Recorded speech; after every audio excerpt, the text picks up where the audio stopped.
What is up, Pacer Nation? Welcome to the Pacer Pulse podcast, the heartbeat of Indiana basketball. And today, guys, I wanted to bring you another fun trade edition episode. As we already know and have spoken at ad nauseum about, we need a starting center on this roster. With Isaiah Jackson being out lately, with Jay Huff playing terribly bad since that stretch he had where he was hitting all his threes, he was defending the rim at such an elite level, and it's really died off since that's happened, and it's been quite a while now. So I think we're really seeing that we mostly just have second to third string centers on our roster right now. And I want to give praise to Micah Potter too for coming in and providing what he has so far. He's been a revelation, I would say, and he's filled in the starting spot pretty well, I would say, but obviously we know that's not the answer. So today I have three trades that I've cooked up. So one trade's going to be more of like a safe option. So if we want to go the safer route, and then I'll dive into my thinking with it whenever I cover the trade. The second one is going to be an upside swing that I think wouldn't take as much, I guess, value to send out to get this guy. And then my last one that I'll cover is the big upside swing one where it's probably going to take some decent assets to get this guy, but could really pay off in the long run. So I'll go ahead and start off with the first trade scenario. And I have us trading with the Houston Rockets for Steven Adams, and I have us trading Isaiah Jackson and Ben Shepherd. So I don't know what the Rockets would want, I don't even know if they would consider Steven Adams untouchable because he's been starting for them since Shingun's been out. But they signed Capella in the offseason, and they have plenty of size, and I just think that they could afford to kind of trade somebody if they think that they can bolster their roster in other ways.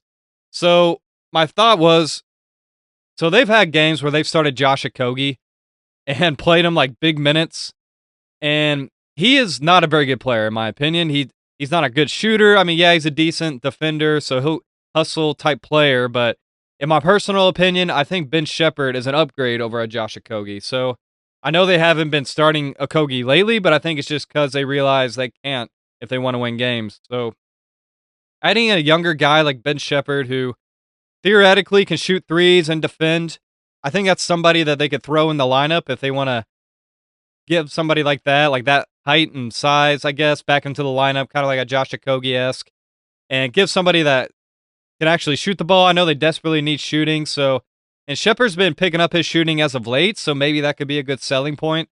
And it's a young guy that they could like build with towards the future still, and not have to sacrifice so much age in that regard. And then they do get Isaiah Jackson back in this deal as well, where they're still going to have a good backup center or third string center, whichever way they want to play Capella or Jackson in the backup roles. I think that would make a lot of sense. So they're not losing size. I mean, they're losing size, of course, in Steven Adams, but they're not losing another center where maybe they want to have three centers in that rotation that they feel good about. So they could still bring Jackson off the bench next to Shingun, or even start him next to Shingun, or play him next to Shingun. Excuse me, not start him. But they could play together some, I think, still. Granted, it won't be like what they have with Steven Adams, of course, but and maybe we have to include something else, maybe a second round pick or something, but I don't know. I don't know if that's even fair value for Steven Adams because he's been pretty good for them and what they asked for him to do. But I want to give my case as to why we would trade for Steven Adams. I know a lot of people will probably be like, why would we trade for a 32-year-old center when we want a center for the future? We're trying to win now. And that's part of my argument. Steven Adams can help you win now. He's not a guy that his game is predicated on athleticism, so it's not like he's going to age poorly. He uses his strength. He uses his size. He's got decent mobility. He's obviously not just like a gazelle out there running on the court, but I think he could fit in our system pretty well. And considering the areas that we are terribly bad in this year, we're so bad at defending the paint. We give up so many points in the paint every single game. Steven Adams would drastically change that. Offensive rebounding, we're pretty bad. We usually get bad in that, or get beat in that, excuse me, every single game. He would help on that front too. And then rebounding in general, he would help us in that way tremendously. And he's also a guy that can set solid screens, get guys open in that way, and be like a lob threat inside. So yeah, I know he's not like the biggest name, and he's only making $14 million per year. So I'm pretty sure that's under mid-level money. I think mid-level's 15. I could be wrong.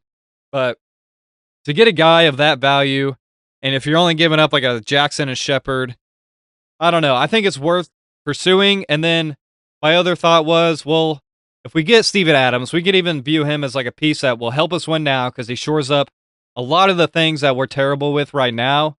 And if you look at his on-off numbers too, Steven Adams, he helps their defense tremendously. Even their offense, he does help improve some. So he's a winning player and winning impactful player by the numbers. And I think he would add a much needed element to our team that we haven't had in a long time. We haven't had somebody that's just big inside, that's going to be the bruiser type, that's going to body up against the Embiids, the Jokic's in the West, or like the Jalen Durns now, the Towns and Mitchell Robinsons, just those different guys. And the fact that we still would have Obi Toppin too, we have that option to play small ball if we need to. So it's not like Steven Adams needs to play 30 minutes a game. He just gives us a starting level center that could really be huge for our team. And I think he would be a good pick and roll partner with Tyrese too, because he would set good screens for everybody and just be like, I think Tyrese could get him so many easy buckets inside too, where Steven Adams could easily average like 8 to 10 points a game just off easy dump offs too from Halliburton, where he might get like 6 points a game off that alone, and just maybe some putbacks on the offensive end too. It's just, I'm very intrigued by that idea. I don't think Houston would trade him, but like maybe they're enticed by this idea. They get a little younger and they get a cheaper guy like Jackson who could be a backup, and then they do get some added shooting and defense and Shepard possibly. And for us, I think it gives us a nice bridge center to maybe we want to like look at some of these drafts in the next couple years and we're like, hey, if we have a later pick or if we want to trade up into the first round and get a center that maybe we want to see how we can develop them. And Steven Adams kind of gives a nice bridge for that where, all right, we can bring this guy in, develop him, and Steven Adams can be our starting center for the next couple years as we try to develop maybe our next starting center of the future. So that was kind of my thought process too, because it's hard to find good ones on the trade market right now, like good, high quality starting centers. I think Pacer Nation's going to be a little disappointed, and I could be completely wrong. So don't quote me on this. And if I am wrong on this, you can easily throw it in my face or whatever. I just think that we're not going to get any of those really big name centers. I just don't think it's going to happen. Maybe I could see the biggest name being maybe a Nicholas Claxton, but it's hard to make that money work. So I don't know, Pacer Nation. I just think that we're going to have to temper our expectations in terms of what big names we're going to get. But I would actually be pretty excited about a Steven Adams pickup just because he would be the perfect fifth guy in the lineup. And that's what I've been arguing about since this whole trade talk started happening for like a center, a starting level center. Is I get like there's been rumors we're interested in Walker Kessler, but the Jazz aren't going to give him away. I'll get into that later.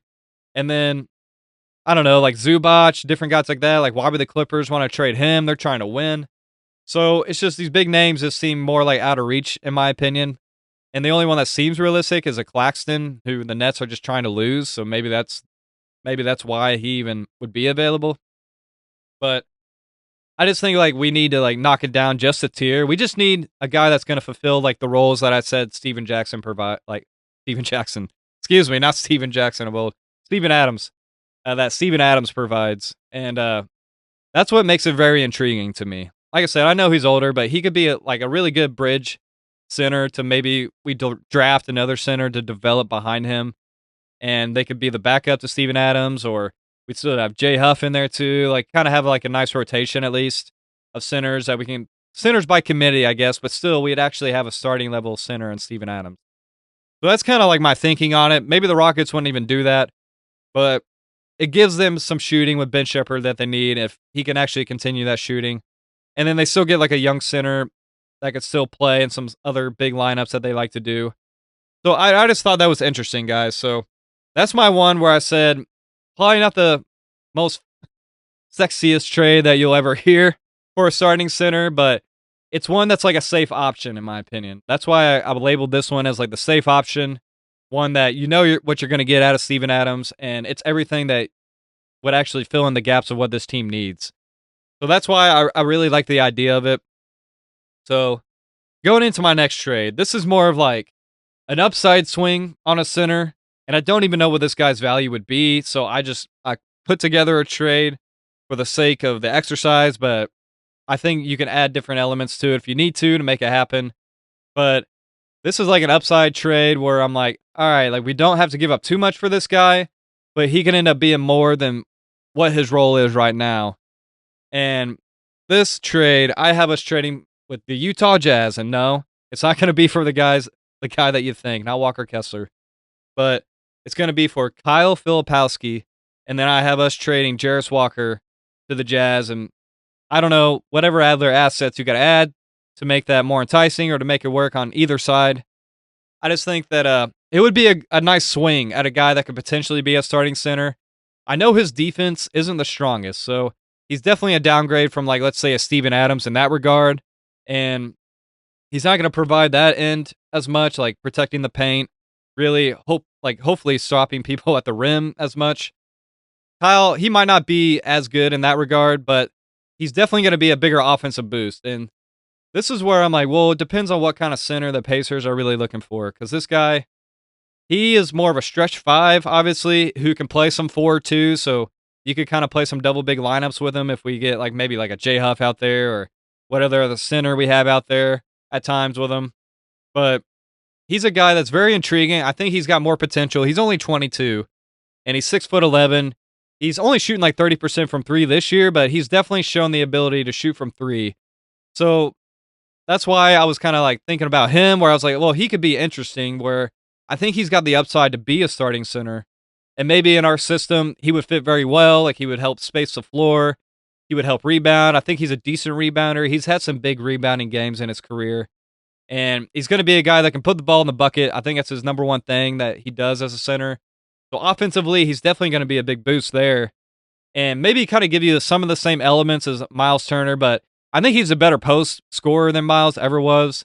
Maybe not the shooter that Miles is, but he has the potential to be a lot better shooter than what he is.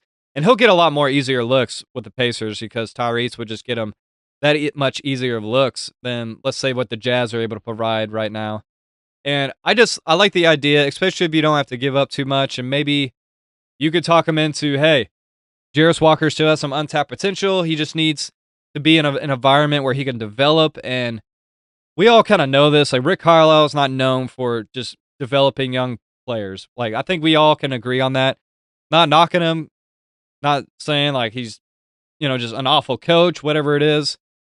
But I just think we know for a fact that he's just not a guy that's going to come in and like focus on developing younger guys. We see that he plays second round picks over lottery talent. So I just think that Walker going to a team like the Utah Jazz with Will Hardy, who's known to like develop players, and he's already developed Keontae George in that way, and just Ace Bailey, like they know what to do to bring out the best qualities in these players and like what they need to do to develop these guys. So maybe they could see like, hey, we can bring out the best in Jarris, and it would give them a wing option that they might not currently really have outside of Ace Bailey. And I mean, I know they have Cody Williams, but he might be a bust, so maybe they want another swing at a guy that could be a possible wing for them. But I thought it was like a good trade for each side. Like, we get an upside swing at a center that could potentially be our starting center, and he's only making like $3 million per year right now. I think he was a second round pick, so he's on a 3-year, $300 million $3 million per year deal. So, I mean, if he could end up being like a starting center for you, or even at worst a backup, and that's all you trade, and then we still have some assets to trade for a starting center, I mean, I don't see what would be wrong in that. I don't see like why that wouldn't be worth the swing. And we save a little money in this deal too, if that's all it is. But then I also had another trade with the Jazz for Kyle Filipowski too, kind of cooked up here. So I had us trading Isaiah Jackson and Jarris Walker to the Jazz for Georges Niang and Kyle Filipowski. So you may ask, why would we do that too? Well, let's say maybe they wanted a couple other young guys. They wanted the center back in return, and to have a backup next or behind Walker Kessler still that they can rely on, because Nurkic is going to be a free agent. Kevin Love's going to be a free agent too. So they don't have any other backup bigs behind Walker Kessler, and they still got to sign Walker Kessler. So getting Jackson in this deal would give them that, a cheap backup who they can try to develop too, who's still young. And then, like I've already said about the Jarris Walker part of it, but I told us to get Georges Niang because I know him and Tyrese are like best friends, or they used to be. I know they're pretty close, but he's on the last year of his deal too. So we essentially get out of the Isaiah Jackson contract because we'll just let Georges Niang's contract expire, or we bring him back on a minimum deal, or whatever that is. But we get out of like Jackson's $8 million per year deal, and that saves us money in that front too.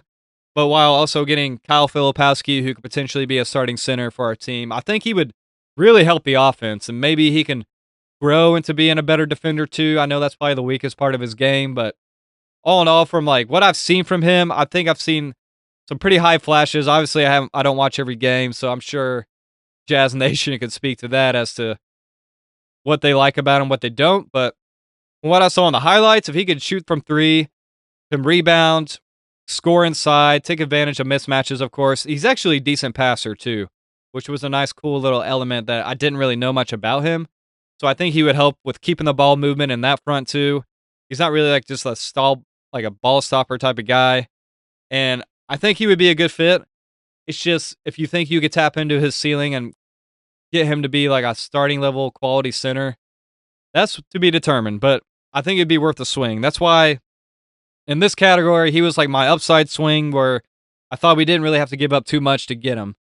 And that's why I included this second trade scenario with Jackson, because I thought it was just kind of more of like a salary dump type of move. But also, why I say Filipowski, not Walker Kessler, is because I just don't see in any world where the Jazz would want to not re-sign him. They're one of the worst defenses in the league, and I know for a fact they miss Walker Kessler inside tremendously. So I think that's only increasing his value maybe in their eyes of like, hey, actually, we should probably keep this guy, especially if going into next season, they're wanting to start to actually compete because they've been a bottom feeder for a while now. They've got quite a bunch of picks under their belt already. Like guys, they just need to focus on developing. They got George and Markkanen, who could be a solid foundation with Ace Bailey. And if they bring back Walker Kessler, that's not a bad looking team. So I just think it's more likely that they re-sign him and keep him. And to be their anchor inside, rebounder, he's started to extend his three-point shot. So maybe there's some untapped potential there. I just think for the same reasons why we would want him, I just think that's the same reason why the Jazz would want to keep him. So I don't see it being realistic. And if we somehow end up trading for him, I would be ecstatic. Don't get me wrong. But I just don't see us getting Walker Kessler. So I thought, well, what about Filipowski, a guy that even if they keep Walker Kessler, he's never going to be able to have that chance to be a starting center for that Jazz team. And maybe he's like too good to be just a backup. I don't know. I don't know, like I said, all the nuances of his game. But I thought that one was interesting and one to kind of maybe keep an eye on if we want to swing. I mean, swing on like an upside guy that wouldn't cost too much to get. But now I'll get into my next trade where I was saying it's an upside swing, but it's going to take us a lot more in terms of getting this guy. And I would be completely shocked if this team would trade this guy, but I'll get into why it's maybe a possibility once you hear the team too. But so in this next trade, I have us trading with the Sacramento Kings for Dario Saric, Doug McDermott, and Maxime Reynaud. And then I have us trading Isaiah Jackson, Jarris Walker, and a 2027 first-round pick to the Kings. So why would the Kings do this? Well, I think you can never count out the Kings part of this where just like when we traded for Halliburton, I don't think anybody in the entire league thought he was available. He was a young guy, had so much he had such a high ceiling, so much potential. And I just think most of the league just automatically thought, why would they trade him? If anyone, it's going to be Fox or any of these other guys.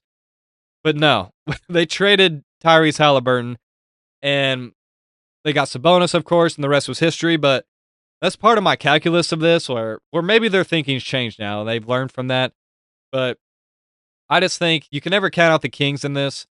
And there's another part, too, where I'm like, well, I know Sabonis maybe doesn't want to be in Sacramento, but what if they can't find a trade partner for him, and he's kind of stuck with them for the next couple years? And what if they're able to trade like a Levine and DeRozan and get some picks for those guys and kind of retool around Sabonis possibly? Is kind of like what my thinking was on this, too. And if maybe they see like, hey, we're still getting Jarris Walker in this deal, who's a young talent with maybe potential that we can tap into, and Isaiah Jackson, another young big that they can maybe tap into his potential a little more and get more out of him, and a guy that can back up Sabonis when he comes back. So that was kind of my thinking on this. I don't think it would happen ever, but I'll go ahead and say my side as to why I think the Pacers would do this. So Maxime Reynaud, he is 7'1", and whenever he came out of college, he was known to be like a shot blocker, 3-point shooter, a guy that can actually like dribble the ball, handle the ball, and get to the paint. And you see that a lot. If you see his highlights, he's definitely a mobile big man. He's not the biggest, so he can get bullied inside, but he's only 21 years old. So he can pack on some more muscle or whatever it is, get stronger. But he does. He has good ball handling skills for a big man, and he is able to take people off the dribble. He's got decent passing instincts. He's not an awful passer, and he's not like a great passer. He's just good enough, I think, which is all you need if you can keep the ball moving. And then he's a decent rebounder for his size. He's 7'1", like I said, so he gives us some good size inside. But also, it's the 3-point shot that I think is like that unlocked skill that he's yet to tap into in the NBA. He shot a lot more threes in college, I know, and I think he projected to be like that in the NBA. So if he starts tapping into that aspect and starts shooting at more volume at a high clip, I mean, and if we're looking for a center that can shoot threes, if we're still looking to get a guy with that element, and I kind of think that's the case just because with the Micah Potter signing, with him being a center that can shoot, and we roll with Jay Huff for a while, so I guess just based on that evidence alone, or maybe we just will take any starting center, and that's, in my opinion, I don't think you look for either a 3-point shooting big or not, or just a rim runner. I think whatever starting level center you can kind of get, I think it would work regardless. But let's say we were wanting to get a 3-point shooting one with some really big untapped potential that could have like a pretty high ceiling, where it might take a lot to get them, but maybe the like payoff would be worth it. I think Maxime Reynaud would be a good like person to try to get, in my opinion. And like I said, I don't know if the Kings would do it, but he would provide that guy who could maybe end up being like a pretty good stretch big if he can tap into what he was doing in college. And he's going to get a lot more open looks with us compared to the Kings, because especially playing next to Tyrese, we saw how much better he made Miles Turner his last couple years with us, and we see how Miles is with the Bucks now. He's like pretty much fallen off a cliff in terms of production. So we see what Tyrese can do for a center, and just imagine him next to a guy like a Maxime Reynaud, who he's going to give him so much easier buckets inside. And Maxime's already got like a decent post game too. He's going to get him some wide open looks from three where he can start showing that 3-point shot more. He's a guy that can defend the rim some, and maybe he's not the strongest. He's not going to be like a Steven Adams, just really blocking off the paint, keeping a lot of points outside the paint, I would say.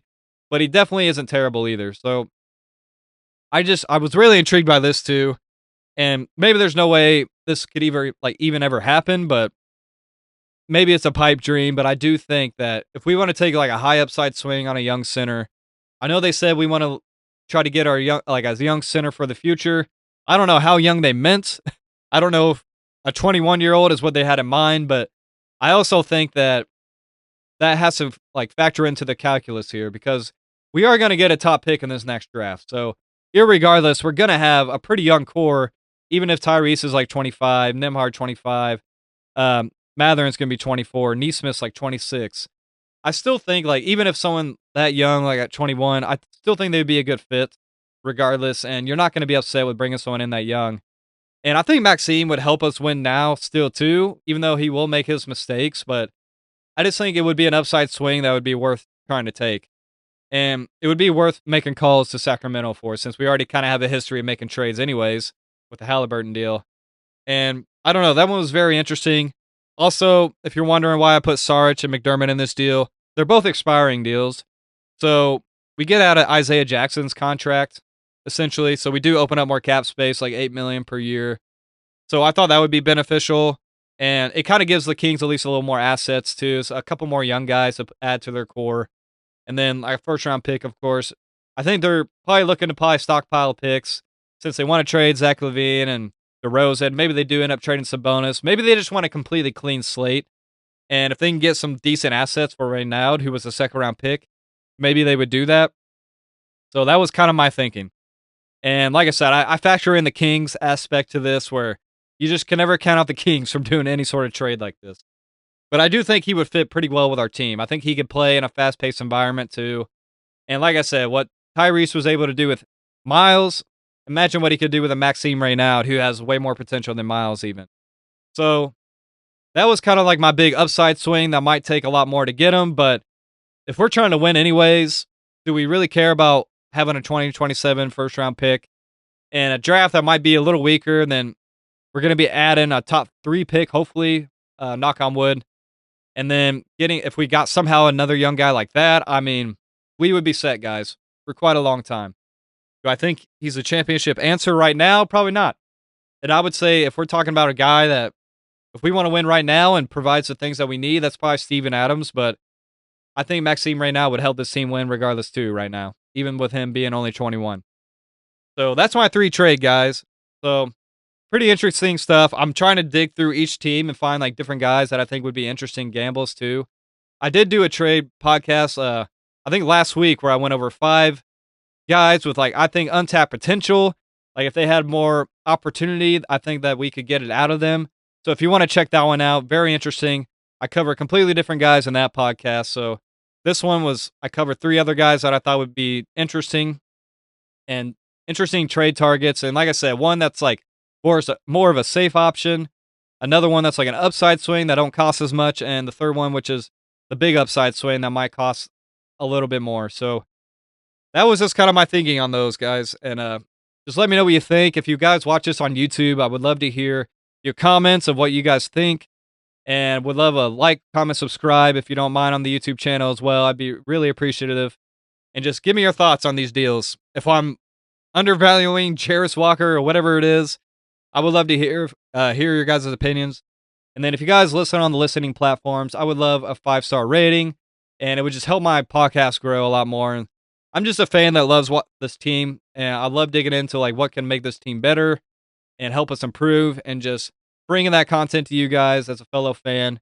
And it's just so much fun to talk about to me. And I love the Pacers content out there, and I want to be a part of that and put out more content for you guys. So I would really appreciate 5-star ratings on Apple Podcasts, Spotify, and like and comment, subscribe on YouTube. And if you could follow me on Instagram too at Pacers Pulse Podcast, I would love to grow that as well. And I just want to appreciate you guys for listening, and you're the reason why I'm doing this, why I can even try to do this and pursue this. And it's all thanks to you, Pacer Nation. So I couldn't do any of it without you. So I want to really thank you guys for that. And so tonight I'm going to cover the Cavs game. I'm going to do a game recap over that.